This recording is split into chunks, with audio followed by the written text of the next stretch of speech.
Good morning, my soul sisters and soul brothers. We're out in the garden again today. Whew, there's my little sunflower. She finally came up, my mama sunflower. Hello. Got a couple of more that came up. But today I wanted to talk about my lessons from the garden. Now, my garden has been a 4x4 garden for the last 10 years. So this year I decided to expand and, I started doing the raised beds and all this other stuff that you see me do all the time. And I just wanted to share some of the lessons I learned this year in the garden. No one method works. You can try several methods. No one method works. Um, Organic is the bomb until the pests come. When the pests come, then you have to decide if you're going to be organic or you're going to eat. So I've had to spray 7 spray a couple of places, didn't want to because, of course, I'm always thinking about my bees. But I mean, you got to do what you got to do. And, that I just had to do it.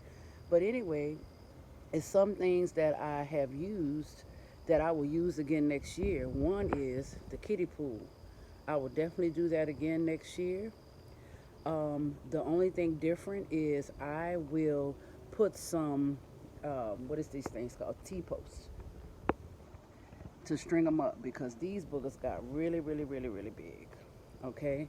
Um, some things I won't use next year is these oil pans. They did really well, but I think 5 gallon buckets did even better. Everything that I've grown in the 5 gallon buckets has been phenomenal, and I think that is a do over that's worth me doing again. My cattle panels, what I learned is now this is one in the background. Well, I'm 5'4", and this thing sits up at least 7, 8 feet in the air. Well, the other life lesson I learned was lower the cattle panel so that you can get the stuff on the top without a ladder. Ain't that something?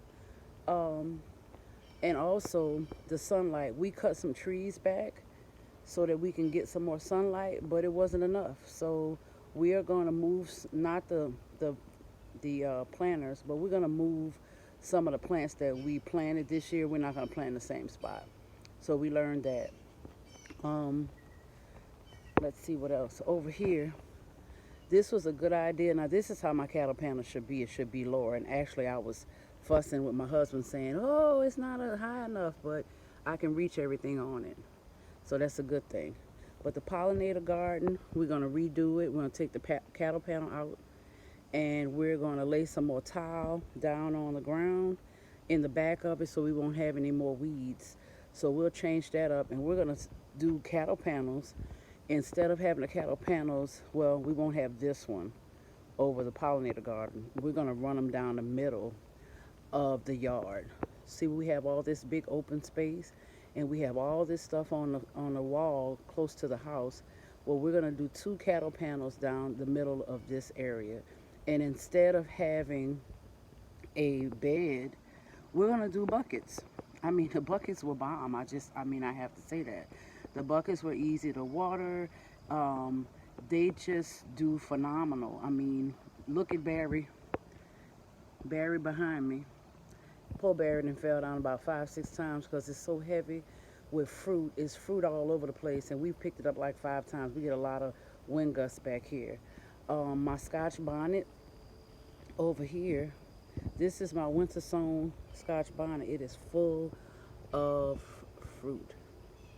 And then I was like, Lord, I done got in here and I done started growing all these peppers. Who gonna eat all them peppers? Well, we making pepper sauce and we're doing pickled peppers, we've dehydrated peppers or whatever.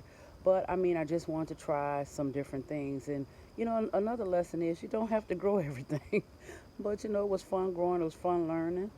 Um, so, yeah, those are some lessons I learned. And some other little tricks I found in the garden was tomato clips. Now, tomato clips are good when you are trying to, there goes one of my bee babies, when you're trying to clip your tomatoes on, but they work for a lot of other things. I have them on the panels for, like sometimes your cucumbers or your melons and stuff, they start growing crazy.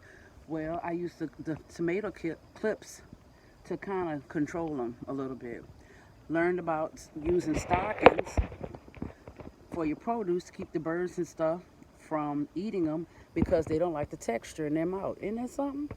Yep, learned that.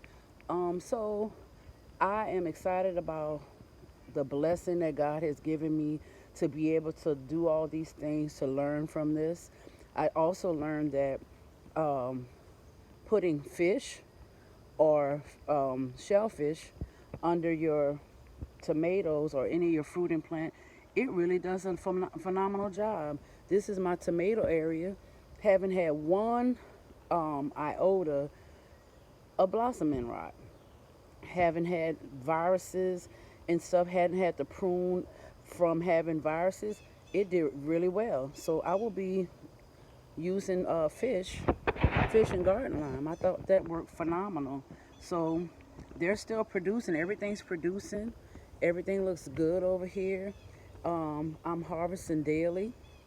My sweet potatoes are doing phenomenal. That's them in the background. You can't see the toad anymore. So the sweet potatoes are doing good. I have my flowers and stuff, but I mean, it has just been a really good lesson for me. From, like I said, from going from a 4x4 garden to 4 raised beds, and then all of this stuff back here. It has been a great lesson. So that's my takeaway from this year. And I've already started planting some of my fall garden. My kale is already planted. I have some onions, and these are things, kale because it takes so long, and the onions take very long. So I have some short onions, and then I have some of the onions that take like 130 days. So that is what I'm doing, and that's what I'm learning. And so that's all I have for today. Thank you, my soil sisters and soil brothers.